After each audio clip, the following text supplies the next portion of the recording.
Um, narasumber ketiga adalah Romo Simon Cahyadi. Beliau seorang teolog, saat ini adalah dosen dan kepala perpustakaan di Sekolah Tinggi Filsafat Dryakara di Jakarta, nggak jauh dari rumah mertua saya kebetulan.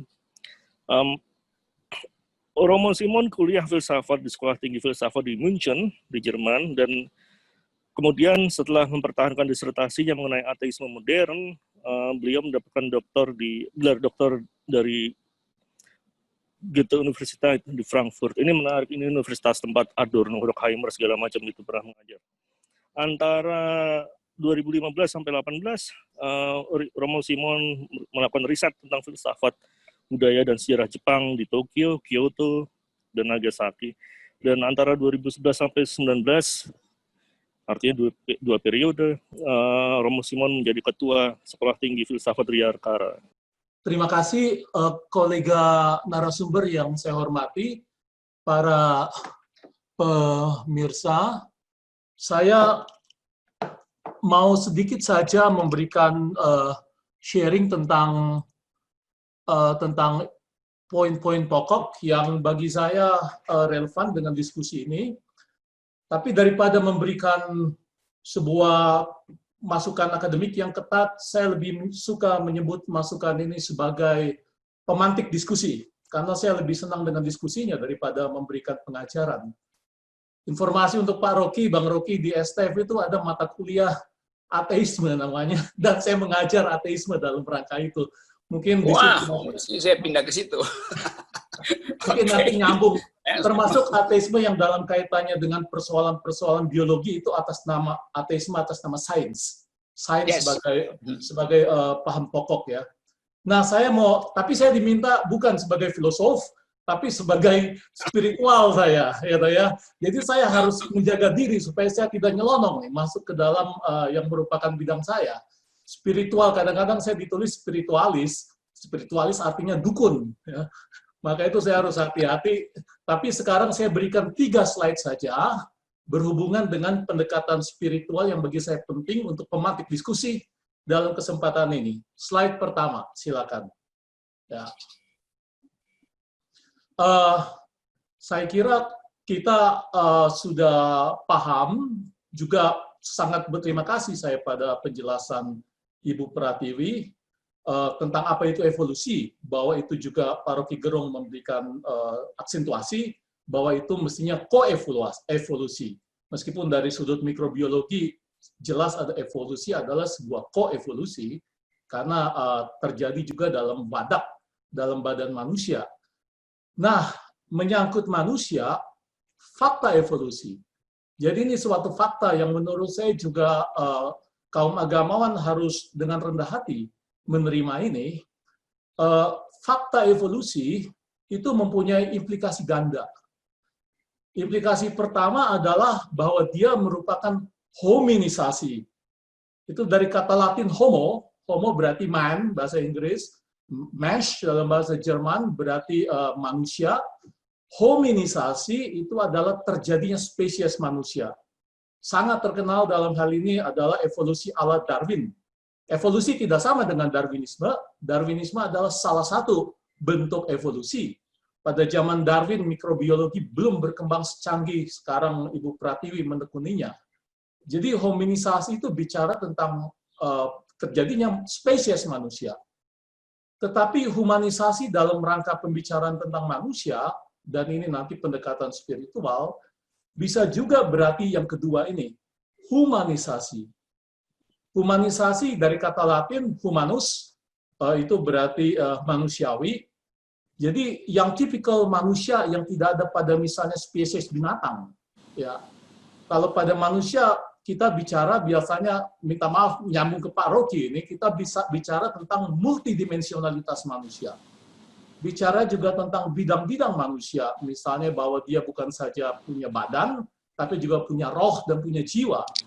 Nah, keseluruhan ini berkembangnya semua segi manusia, semua dimensi manusia, kapasitas kemanusiaan kita menjadi manusiawi, itulah yang membedakan kita dari spesies hewani yang misalnya secara Darwinisme dan saintisme naif abad 19 itu dipropagandakan.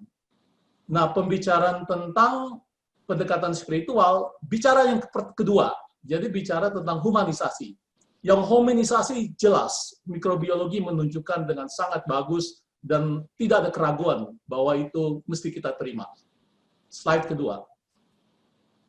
Selanjutnya, tentang spiritual, ini yang merupakan pendekatan saya, kita perlu membuat klarifikasi. Karena apa? Saya sudah bilang tadi, saya kadang-kadang disebut spiritualis, karena bicara spiritual, tapi itu kurang lebih artinya dukun. Ya. Nah, itu bukan ya, supaya perkaranya jelas. Kata spiritual, akar katanya jelas dari spiritus, dalam bahasa Latin, gendernya maskulin, yang berarti nafas.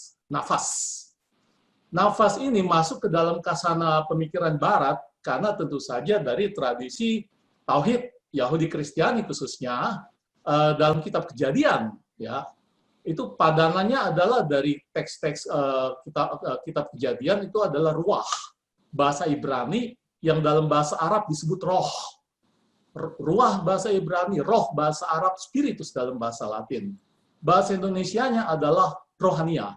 Spiritual adalah kata sifat. Maka rohani kata benda, rohaniah itu adalah kata sifat. Nah, narasi agama-agama Tauhid, Yudaisme, Kristen, dan Islam, tentang kisah penciptaan, menghubungkan spiritualitas manusia dengan karya Allah, yang pada mula menciptakan manusia, dia menghembuskan nafasnya ke dalam manusia. Lalu nafas Allah yang dihembuskan ke dalam manusia, begitu dalam teks-teks sakret dari Yudaisme, Kristen, dan Islam, itu manusia kemudian hidup. Dan karena hidup, dia bisa melakukan banyak hal sesuai yang Allah mau untuk dia lakukan. Contoh yang sangat terkenal adalah bahwa Adam diminta misalnya untuk menjadi menguasai bumi, Nabi Adam alaihissalam, dan juga diminta untuk menjadi steward. Menjadi steward berarti wali, menjadi wali dari jagat raya ini. Bukan untuk menghancurkan, tetapi untuk menjadi wali, untuk bersama-sama dengan pencipta merawat bumi ini. Itu dari kitab-kitab Kejadian. Dengan begitu, spiritual menyangkut bagian khas eksistensi kita, yaitu bidang rohania. Dengannya kita mampu berhubungan dengan pencipta, maka dengan adanya dimensi spiritual ini, yang diberikan Allah dari nafasnya, manusia bisa membuat penghubungan kembali. Itu dari situ kata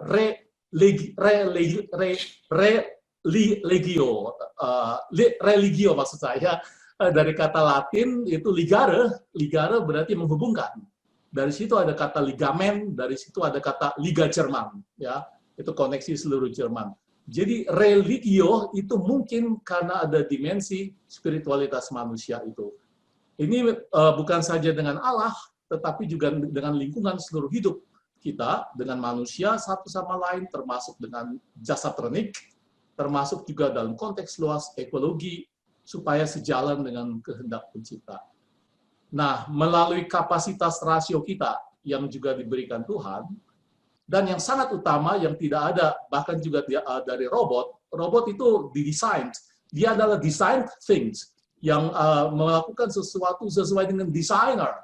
Dalam arti ini berbeda dari misalnya kapasitas manusia, yang dengan kebebasannya itu, yang tak terhingga, dia bisa mewujudkan daya spiritual ini pada berbagai dimensinya. Misalnya dimensi religiusnya terungkap di dalam religio, dalam agama. Kalau itu diungkapkan dalam moralnya, itu dalam tindakan compassion, dalam bela rasa, dalam self-control, dalam penguasaan diri. Saya tidak akan kemana-mana karena saya tahu bahwa keselamatan setiap orang penting. Jadi saya melakukan self-control terhadap dirinya. Ada dimensi moral itu, tapi juga charity, misalnya karya-karya amal. Ada juga dimensi sosialnya, misalnya kemampuannya untuk melakukan kehidupan berpolitik. Binatang tidak punya kemampuan itu. Dia struggle for the fittest, bagaimana biologi mengatakan. Homo homini lupus, sebagaimana Hobbes mengatakan. Tapi manusia bisa berpolitik, ya, zoon politikon dalam istilah Aristoteles. Itu khas karena kemampuan manusia. Lalu dimensi kulturalnya, pendidikan dan kebudayaan, kemampuan menciptakan alat, ya, dan juga dimensi ekologinya, bagaimana dia menjadi steward dari alam. Itu dengan demikian banyak sekali ungkapan dari kecakapan manusia dalam bidang spiritual itu. Akhirnya, slide yang terakhir, saya mau kembali kepada laptop, yaitu supaya pertanyaan dari panitia ini bisa saya jawab dengan lugas, jelas, terpilah-pilah, dan tanpa salah paham. Question, is pandemic then a step to human evolution? Sebagai hominisasi, no doubt, kita terima sepenuhnya data-data dari sains, dari mikrobiologi, itu no doubt. Proses menjadi manusia itu menunjukkan bahwa meskipun gen manusia dengan misalnya gen primata beda 2%, 2% itu signifikan yang membuat dia terbedakan dari primata macam apapun. Dan ini memang proses mikrobiologi dijelaskan tadi. Jadi sebagai hominisasi itu sudah kita terima. Nah, sebagai humanisasi, saya tidak melihat sebagai pertama-tama sebagai step, sebagai langkah. Ini hominisasi, sebagai langkah no doubt, tapi sebagai challenge for being more human. Bagi saya, masalah pandemi sekarang itu adalah challenge. Kita manusia, apakah kita mau menjadi lebih human, atau kita urusan kepentingan kita diri sendiri, maunya kita sendiri tanpa self-control. Ya. Lalu kemudian juga kita perhitungkan untung rugi dari sudut ekonomis dalam persoalan pembuatan vaksin misalnya, daripada misalnya human salvation. Jadi menurut saya ini suatu challenge, suatu tantangan for being more human. Karena tantangan berpulang kepada kebebasan kita untuk melihat momen pandemik ini sebagai kesempatan untuk lebih berani, untuk lebih bersungguh-sungguh dalam berbagi, dalam bersolidaritas, dalam bekerja, dalam melakukan penguasaan diri demi keselamatan orang lain dengan diam di rumah. Ya, singkatnya dalam mencintai Allah, dalam mencintai manusia, dan dalam mencintai lingkungan hidup kita demi terwujudnya kondisi manusiawi yang lebih benar, yang lebih baik, lebih sehat, dan lebih indah untuk kita semua. Tapi bukan saja untuk kita semua menjadi egosentrik, tapi juga untuk masa depan anak cucu kita dan kelangsungan ekologis ini. Demikian percikan-percikan masukan untuk pemantik diskusi kita.